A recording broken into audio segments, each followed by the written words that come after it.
اعوذ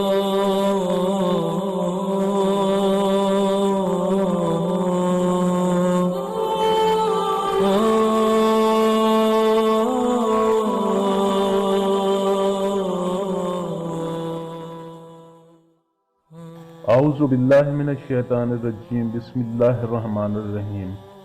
السلام علیکم میرے معزز اور قابل احترام دوستو، بادشاہ کے محل سے شاہی باز اڑ کر کہیں چلا گیا۔ بادشاہ سلامت کو باز سے بڑی محبت تھی، اس لیے بادشاہ خود اسے تلاش کرنے کے لیے محل سے نکلا۔ باز اڑ کر ایک بڑھیا کے گھر جا بیٹھا۔ بڑھیا اس خوبصورت پرندے کو دیکھ کر بہت خوش ہوئی۔ اس کو پکڑ کر کہنے لگی کہ تو کس نااہل کے ہتھے چڑھا ہوا تھا، ہے ظالم نے تیری قدر نہ جانی، تیرے ناخن اور پر کس قدر لمبے ہو گئے ہیں۔ یہ کہہ کر اس نے باز کے پاؤں باندھے اور اس کے پر اور ناخن کاٹ ڈالے۔ جاہل اگرچہ تجھ سے ہمدردی ظاہر کرے گا، لیکن اپنی جہالت کی وجہ سے بلا آخر تجھے تکلیف ہی دے گا۔ بادشاہ سارا دن باز کو تلاش کرتے کرتے آخرکار اس بڑھیا کے گھر پہنچا۔ باز کو اس حال میں دیکھ کر بادشاہ رو پڑا اور توجہ کرنے لگا۔ بادشاہ کہنے لگا کہ حقیقت میں تیری اس بے وفائی کی یہی سزا ہے، کیونکہ تو ہماری وفاداری پر قائم نہ رہا۔ باز اپنے پروں کو شاہ کے ہاتھ پر ملنے لگا اور زبان حال سے کہنے لگا کہ میں نے آپ سے علیحدگی کا انجام دیکھ لیا، یہ مجھ سے سخت خطا زرزد ہوئی۔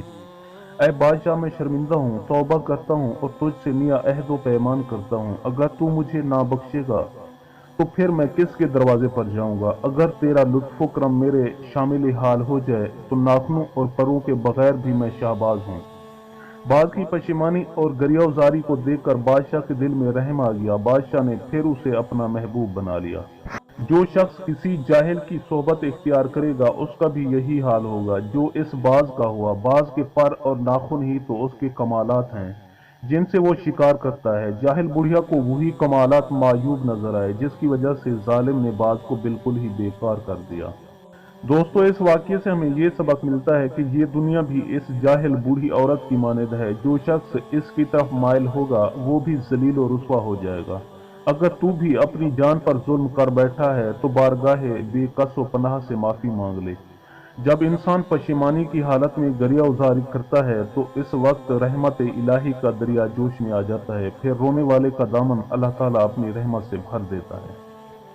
دوستو، میں امید کرتا ہوں کہ آپ کو میری یہ ویڈیو اچھی لگی ہو۔ اگر آپ کو میری یہ ویڈیو اچھی لگے تو پلیز آپ میرے چینل کو سبسکرائب اور اس ویڈیو کو لائک ضرور کیجیے، اور اپنی قیمتی آراء کا اظہار نیچے کمنٹ سیکشن میں کرنا مت بھولیے۔ شکریہ، خدا حافظ۔